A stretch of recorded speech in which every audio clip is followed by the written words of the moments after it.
Hi there, I'm Ian Smith, and this is Transition Thursdays. It's my weekly podcast of everything to do with transitions, building value, getting through transition, planning for transitions of ownership well before the time comes to actually sell a business or transfer to your kids or to management. And so if you're new to the channel, hit the subscribe or the like, send me a comment or leave a comment below, because I think the more we share, the better off we all are as entrepreneurs.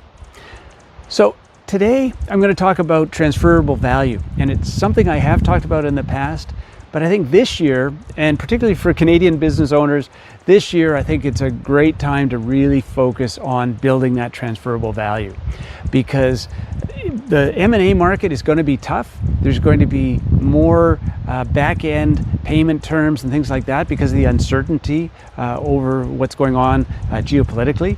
And so now is a great time to really prepare your business and prepare yourself for that transition, regardless of whether it is in the near term or the long term.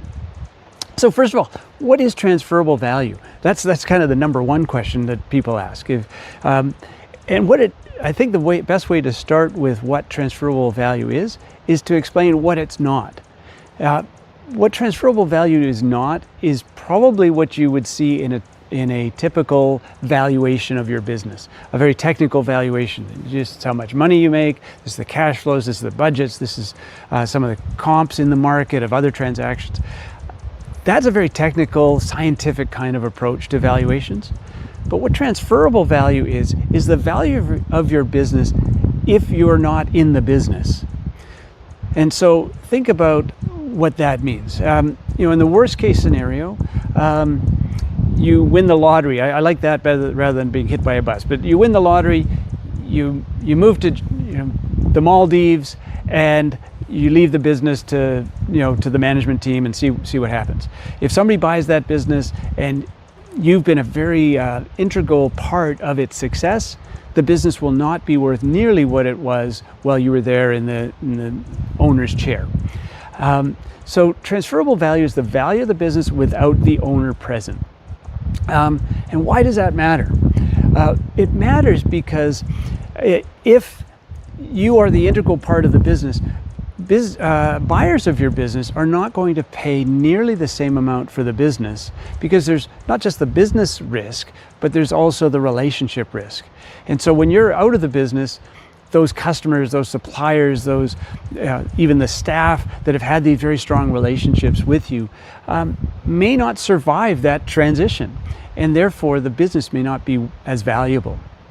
So it's very important to think about what the business is worth without you. And now if you have transferable value, if you've built this transferable value, the other thing it does is it opens up the market to a whole different genre of potential buyers. Buyers that won't buy a very entrepreneurial business because of the risk that that very strong owner has in terms of the relationships. They are more likely to look at a business that has a very strong management team. So I'm thinking of like private equity investors. Private equity investors are much more likely to buy businesses where they've got a strong management team, because private equity investors don't like to manage business. They like to manage their investments in those businesses and find the right people, a new CFO, a new director of marketing, whatever it might be that needs to fill some gaps. That's their expertise, but not day-to-day running of businesses. But by opening that universe to this whole new genre of buyers, as opposed to just competitors or management team, it means you have more competition in the potential sale or transfer of that business, and more competition leads to better results, not just price but in terms. So that's why it's important, is because it helps build value. It builds stronger management teams. It builds hopefully a more sustainable, more competitive business, which I think in the Canadian context we all need these days. And so it's critically important to start putting those pieces in place now, there's so many other things going on in the market.